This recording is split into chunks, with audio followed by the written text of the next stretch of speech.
मुकेश चहाचा कप टेबलवर ठेवून रुद्रांशकडे आला. एवढं वैतागलास का? पाखरू उडून जाणार आहे की काय? रुद्रांशने त्यालाच आवाज जाईल असं विचारलं. मुकेशचा चेहरा उजळला. डोळेही आनंदाने विस्फारले गेले. रुद्रांशने ओठातच हसत एक डोळा मिचकावला. पुढे मुकेशने अंजूकडे पाहिलं आणि मग रुद्रांशकडे पाहिलं. त्याने सूचकपणे नकारार्थी मान हलवली. मुकेशला काय ते समजून गेलं. तो लगबगीने कुलूप काढणार तेच रुद्रांशने हात करून थांबवलं आणि इशारा करून लिहायला काहीतरी मागवलं.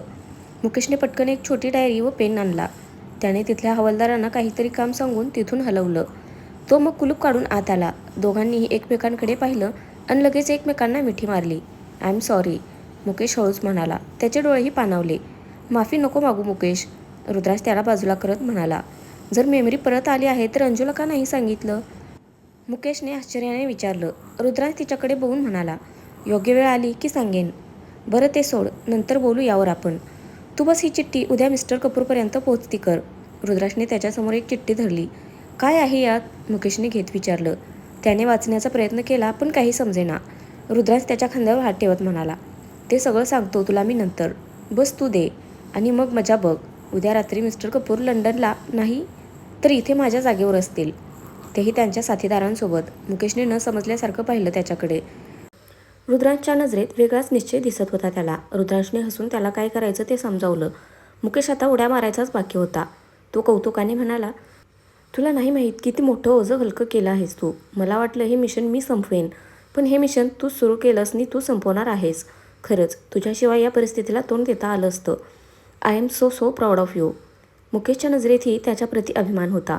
रुद्रांश त्याच्या खांद्यावर थोपटून म्हणाला. तूही काही कमी कष्ट घेतले नाही आहेस आणि मिशनचं म्हणशील तर ते तेव्हाच पूर्ण होईल जेव्हा सगळ्या लोकांचे जीव वाचतील. रुद्रांश गंभीर झाला होता. अरे देवा, मी विसरलो. समीरला मदत करायची होती. शिट, मुकेश हताशपणे म्हणाला. तसं रुद्रांशने तोंडावर बोट ठेवलं. अंजू थोडीशी हलून पुन्हा झोपली.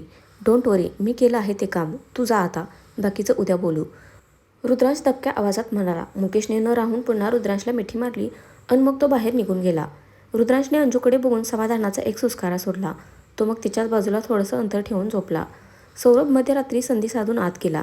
समोर ऑक्सिजन मास्क लावलेली पिया निपचित पडली होती. डोक्याला, हाताला आणि पायानं बँडेज लावलेलं होतं. एका हाताला तर प्लॅस्टरही केलं होतं. सौरभमध्ये पुढे जाण्याचं धाडस नव्हतं. तो थंड पावलांनी तिच्याजवळ गेला. चेहराही सुजला होता तिचा. तिची अवस्था बघून त्याला गलबलून आलं. का केलंस असं? आणि काय उपयोग झाला त्याचा? जे व्हायचं ते तर होणारच होतं. मग का स्वतःचा जीव पणाला लावलास? एकदा तरी माझा विचार करायचास. तुला काही झालं असतं तर? त्याला आता भडबडून आलं. तिच्या पायावर डोकं टिकून तो ढसाढसा रडू लागला. नंतर कसंबसं आवरलं त्याने स्वतःला. तो डोळे पुसून तिच्या डोक्याजवळ गेला. त्याने अल्लाद हाताने तिच्या डोक्यावर कुरवाळलं आणि तिथे ओठ टेकवले. तुझे डॅड तुला माझ्यापासून असं दूर नाही नेऊ शकणार. तुझी ही मेहनत मी वाया नाही जाऊ देणार. मग मला काहीही करावं लागलं तरी चालेल. तू बस लवकर शुद्धीवर ये. तुझा सौरभ वाट पाहत आहे तुझी.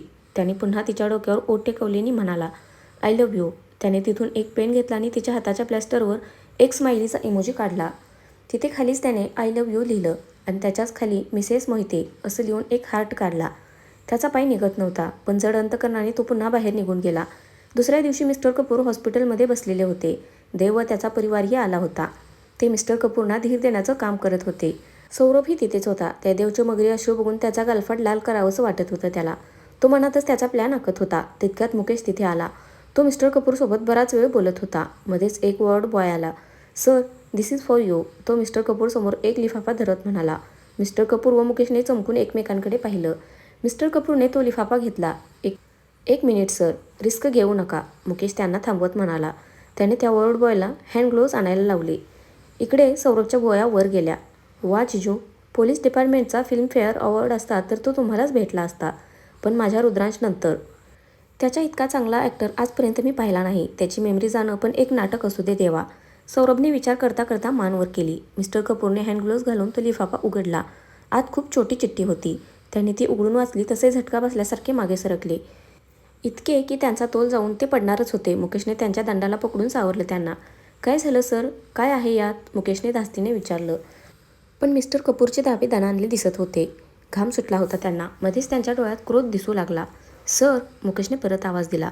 मिस्टर कपूरने भानावर येत त्याच्याकडे पाहिलं. काही प्रॉब्लेम आहे का? मुकेशने गंभीर होत विचारलं. आत मात्र पोट धरून हसत होता. मिस्टर कपूर स्वतःला पूर्ववत करून म्हणाले. नाही, एवढा मोठा नाही. मी बघतो काय करायचं आहे ते. त्यांनी ती चिठ्ठी पुन्हा वाचली. ते खाली बसले. मुकेश अजूनही मनातच हसत होता. त्याने सौरभकडे बघून त्याला समजेल असा डोळा मिचकावला. सौरभ काय आहे ते समजून गेला. आजकाल डोकं चालवून चालवून तोही हुशार झाला होता, असं तो स्वतःला समजावत होता. मिस्टर कपूर बराच वेळ विचारांमध्ये हरवलेले दिसत होते. अधूनमधून चिठ्ठी वाचत होते. दाखवत नसले तरी त्यांच्या आवळलेल्या हातांवरून त्यांच्या आत आगीचा डोंब उसळला असणार हे बघू शकत होता मुकेश. मध्येच मिस्टर कपूर ताडकन उठले आणि मुकेशला म्हणाले, मुकेश, आय थिंक आज मला परत जाता येणार नाही. मी रात्री येईल पुन्हा. तोपर्यंत तू इथेच थांब यांच्यासोबत. त्यांनी बाजूला इशारा केला होता, जिथे देव व त्याची फॅमिली बसली होती. ओके सर, तुम्ही निश्चिंत राहा. मी आहे इथेच, मुकेश आश्वासकपणे म्हणाला. मिस्टर कपूर देवच्या फॅमिलीसोबत बोलून बाहेर निघून गेले. मुकेश स्वतःशी तिरकस हसला. त्यांनी केलेला प्लॅन यशस्वी झाला होता. पियाला बघण्यासाठी ईशाही आली होती. ती सुद्धा ढसाढसा रडली होती आत. नंतर ती स्वतःला सावरून बाहेर आली. सौरभने तिच्याकडून अंजूसाठी मेसेज पाठवला. हा चमत्कार कसा झाला पण? मुकेश दादांनी मला सोडून प्लॅन बनवला? अंजूने आश्चर्याने विचारलं. ते माहीत नाही, पण सौरभ म्हणाला की त्यांचं तोंड बघण्यासारखं झालं होतं. चिठ्ठी वाचून दात खिळीच बसली होती त्यांची, असं म्हणाला तो. ईशा सौरभचंच वाक्य सांगत म्हणाली, मुकेश दादांचाच प्लॅन असेल. आता बस पिया लवकर ठीक व्हावी. तिला कधी एकदा पाहते असं झालं आहे. अंजू कासावीस होत म्हणाली. डोळेही लागलीच भरून आले. डॉक्टर म्हणाले की लवकरच शुद्धीवर येईल ती. तू काळजी करू नकोस, ईशा तिला धीर देत म्हणाली. तरीही अंजूला राहवलं नाही. ती ईशाला पकडून रडू लागली. ईशा तिला गोंजारत होती. नंतर अंजूने मागे होऊन डोळे पुसले. तिचं लक्ष रुद्रांशकडे गेलं. तो कुठेतरी हरवला होता. ईशा तिचा निरोप घेऊन गेली. क्या सोच रहे आप? अंजूने रुद्रांची तंद्री तोडत विचारलं. सोच रहा हूँ कि मुझे जल्द से जल्द मराठी सीखनी होगी, वरना हर बार मैं ऐसे ही कोने में पड़ा रहूँगा. तो गंभीर होत म्हणाला. अंजूने हाताची घडून पाहिलं त्याच्याकडे. तो हसला आणि म्हणाला, मजाक कर रहा था. ये जो आप बार बार इन आँखों से नदियाँ बहाती है ना, उनको रोक लगाना चाहता था. आप कहना क्या चाहते हैं? मैं रतलू हूँ? तिने भुवया वाकड्या करत विचारलं. जब से मिला हूँ तब से तो यही लगता है, तो खांदे उडवत म्हणाला. ती अवाक होऊन बघत राहिली त्याच्याकडे. ती मारण्यासाठी हात वर करणार तेच त्याने बाहेर इशारा केला. तिथे पाठमोरा हवालदार उभा होता. अंजूने बारीक नजर करून त्याच्याकडे पाहिलं आणि म्हणाली, आपको पता है मैं रोतलू नहीं थी, पर आपके जाने के बाद इतनी रोई हूँ कि उससे एक नदी नहीं, लेकिन एक तालाब तो भर ही जाता. ती पाय आपटतच बाजूला गेली आणि तिथे बसून घेतलं. रुद्रांचा कंठ दाटून आला. मनात अपराधीपणाची भावना सोलू लागली. खरंच तिचा गुन्हेगार होता तो, पण परिस्थिती त्याच्यासोबत ही लपंडाव खेळल असं कधी वाटलंच नव्हतं त्याला. बस आजचा दिवस अंजू. मी दिलेल्या त्रासाची सगळी भरपाई तर नाही करू शकणार, पण तो कमी करण्याचा प्रयत्न नक्की करेन मी. रुद्रांश मनातच म्हणाला. तो एक सुस्कारा सोडत तिच्या शेजारी जाऊन बसला. तिचं चिडलेलं रूप डोळे भरून बघत होता. तिने त्याच्याकडे पाहिलं नाही, पण त्याच्या एकटक बघण्याची चाहूल लागली जणू तिला.